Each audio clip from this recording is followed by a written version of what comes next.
Now wherever you go, your business goes too. Do all your business banking on the Absa mobile banking app and grow your business on the go.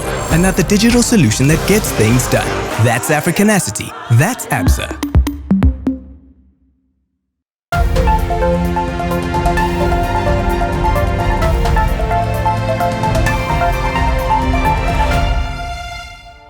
Les ministres des Finances des pays G7 sont parvenus à un accord historique soutenant la création d'un minimum mondial d'impôt sur les sociétés. Ce minimum sera fixé à 15%. Ceci pourrait constituer la base d'un accord mondial. Les grandes économies visent ainsi à décourager les multinationales de transférer leurs bénéfices et leurs recettes fiscales vers des pays à faible fiscalité, quel que soit l'endroit où leurs ventes sont réalisées. De plus en plus, les revenus de sources intangibles tels que les brevets pharmaceutiques, les logiciels et les redevances sur la propriété intellectuelle ont migré vers ces juridictions à faible fiscalité.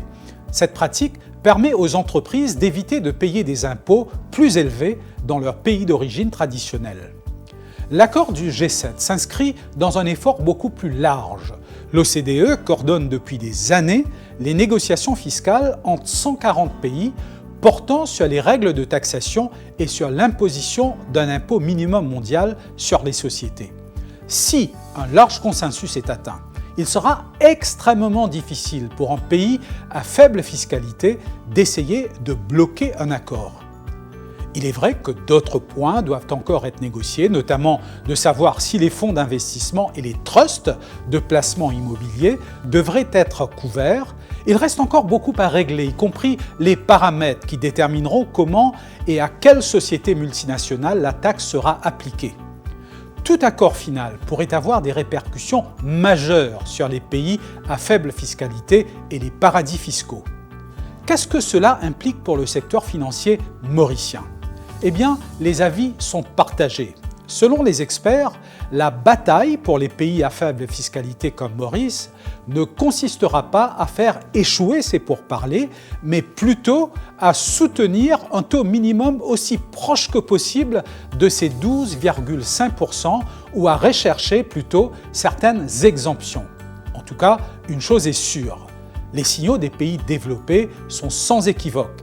Il serait de moins en moins possible de pérenniser le secteur financier en s'appuyant que sur l'argument de la fiscalité faible.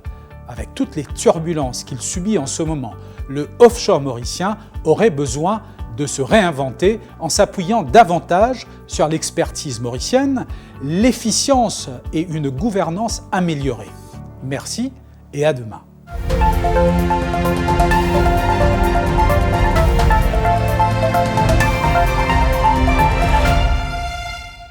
Now wherever you go, your business goes too. Do all your business banking on the Absa mobile banking app and grow your business on the go. Another digital solution that gets things done. That's Africanacity. That's Absa.